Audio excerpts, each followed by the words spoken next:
A quick reaction to Real Madrid versus Juventus. It wasn't a classic though, was it? If we're being honest about it, I mean, they've not got that sparkle at this moment in time. Yeah, the winning games. Yeah, the winning the games. Classico at the weekend. It's not Real Madrid that we expect to see. Mika literally nailed it. This is totally the summary of the game.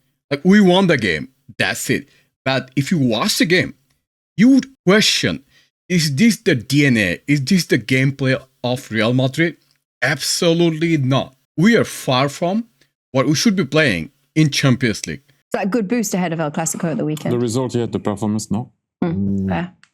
What about for you? When Henry was asked about Real Madrid's performance, this is what his answer. Not even one full sentence. And that's what we played like. We don't have many talking points today. Like, I even do not know where to start from. Okay, let's start from lineup. Again, Brahim Diaz started. Some difference because last match we saw that Mascherano didn't play well. So something needed different. And to be honest, I would start probably Rodrigo on the right side. We saw a few minutes last match. When he moved to right side, he played better. So I think Rodrigo would play better than Brahim Diaz.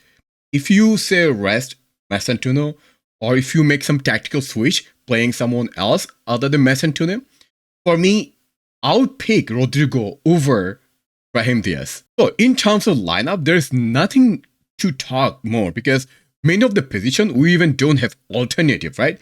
That's why we see Fede is playing as a right back. And today, if you discuss about our performance was kind of like possession based, slow, like so predictable. There's no dynamics.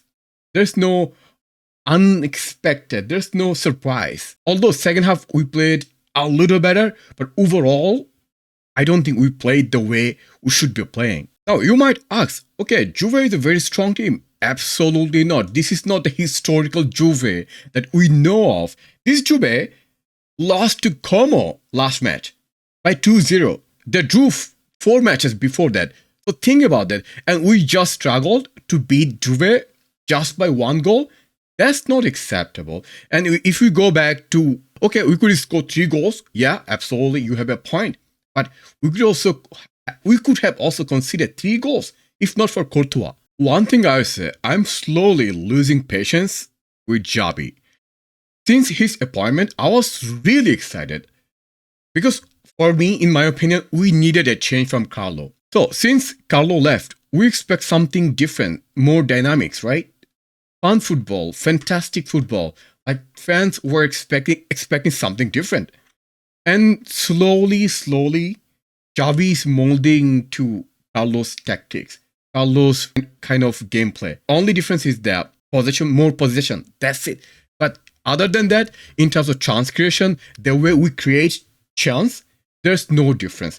Same play style, similar players, there's no difference at all. Being said that, there are also some positives from today's match. For example, the pressing was really good today. Our pressing, Juve start, wow, that was really good. Like, all the players were working as a team. And second point, that our ball recovery was really good. For example, as soon as Juve lost the ball, we'll win the ball. That was good.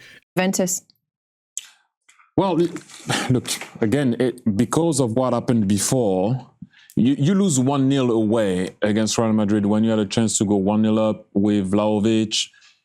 You know, obviously you don't want to lose at Madrid, but that's an acceptable result in what you think. It's because of what's been happening recently with the performance that adds up to what's been happening before. So that makes it a bit awkward. But losing against Real Madrid away at the Bernabeu 1-0 is not the end of the world, but he's going to have to find solution ASAP, Igor Tudor. Well, for Juve's point, this is a good result. Just 1 goal against Madrid. That's astonishing, right? There's nothing. There's no shambolic. There's nothing to be ashamed of for Juve's point of view. In fact, I say defensively, they were really good. Their goalkeeper probably played like prime Courtois or prime Neuer, you can say. Like, he saved a lot of important chances from Real Madrid. And their defenders, some of the block towards the last minute was really good. But for Juve's point of view, there's not much weakness, honestly. the only weakness we see from is Real Madrid's point of view. Another weakness of Real Madrid today, again, Bellingham, Vinicius, and Mbappe. All three players kind of tend to like to occupy the same position in the left dish. So that's a problem. And there's a missing in the middle. Another point, you have to have someone who has to deliver the pass from the back or deep, right? And we have one good player, I think, who plays superb today again, Arda Güler. He did his job. Like, he created 7 chances. If you look at stat, it would say 7 key passes, which is also called chance creation. He did his job. That's why he got man of the match. The problem is that you cannot just depend on one key player to deliver the key passes. You need more than one, at least 2. If you look at the prime Barcelona, they had 2 of them, right? In fact, they had 3, I would say. They had Xavi, they had Iniesta, 2 of the very creative players, and they had also Busquets, who was deep like defensive midfielder, who delivered some of the fantastic long balls. And if you go back, Madrid's three-peat era, we had Cruz, we had Modric, not just one player. And right now, we have just one player who is doing that job. You need one player to support him, to Arda. And that would be probably Ceballos. I think he's still injured. But the other player who played in defensive position was Tchouaméni. The problem with Tchouaméni, other than defensive contribution, attacking-wise, I don't see much. If you look at his attacking creativity, it's not Real Madrid's level. Whenever he has the chance to make a good creative pass, he will look for the most shortest pass, most easiest pass. He would not look something different, something that's difficult to do, but he has to try it. I don't know what happened to him. In the past, I used to see him delivering some creative passes, but right now, he's just going for shortcut, easy pass, almost zero creativity. And that will not help us if we want to win Champions League or if we want to win even La Liga. You got Barcelona then in the Clásico at the weekend, do you, Mike? If they're your favourites for the Champions League, you've got to... Hold on. You always say the league is different to the Champions League. So what do you mean? No, so what I'm saying, you think Barcelona... No. Okay, Barcelona are my favourite for the Champions League. I didn't say the favourites for the league. Oh, so you think Real Madrid are better than Barcelona? No, I don't. I didn't say that. Why are you putting words in my mouth? No, but what I'm saying is, if you think Real Madrid are going to beat them, you must think they've got the edge. I didn't answer the question. What is your answer to the question? Barcelona. What's the point? Your other... So, Mika, just say the answer why you need to take so many twists. I didn't say why, what not. Just said, what do you think? It's okay to think Barcelona is favored. In fact, they're one of the best teams, despite they also have a lot of weakness. So this is why I just do not think that Barcelona versus Real Madrid next El Clasico game will be one-sided, similar to what happened in the previous years. I think this year, both teams have their weakness. We saw today, Real Madrid have their weakness.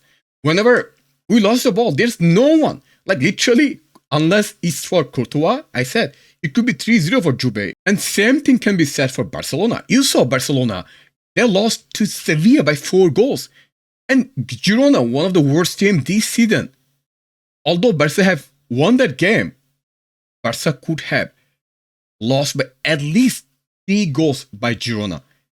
So their defensive and our defense almost same levels. Like we both do not know how to defend at this moment. And that gives us the uncertainty, like what's going to happen in the El Clasico.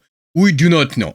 And that depends on Xabi's tactics. This is Xabi's main, probably the first real test. Atletico was his first real test, but that's not really big real test.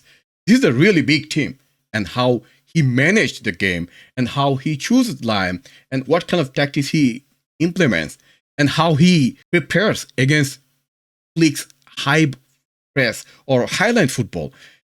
If Xabi doesn't prepare for Flick's highline football, if he doesn't expose versus that highline they're playing, I would be really pissed off.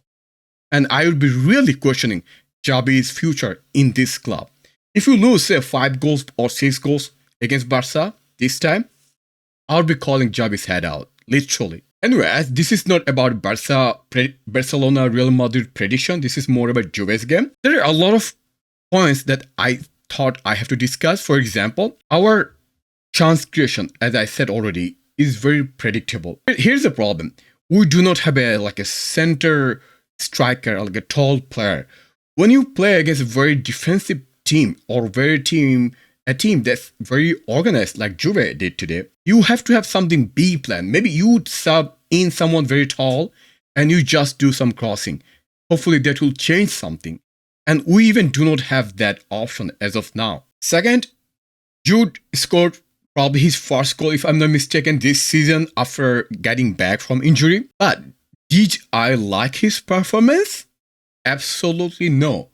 Other than the goal, I did not see much from Jude. It's not the same Jude that we used to see. That's the Jude we are still waiting for, right?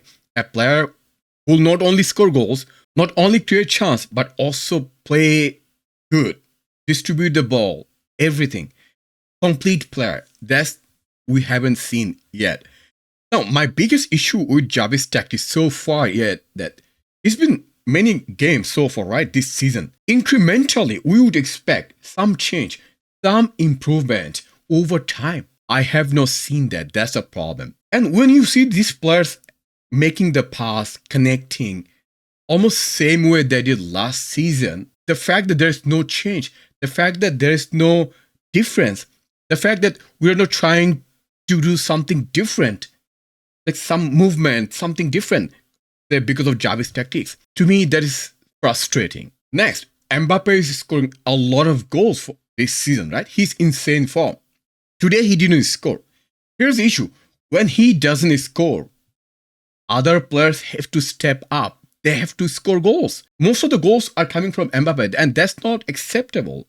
For example, today, despite he missed one big chance, he created 7 chances. He also did some playmaking, but other players did not step up. To me, that's a big issue. Last point, why players like Endrick is still sitting in the bench? We still haven't seen Endrick, a player we think would be next, one of the best number 9. He still did not get his chance. I don't know if Xabi has something against non-Spanish player, but this is really concerning for youth players. Anyway, let me know your prediction for El Clasico.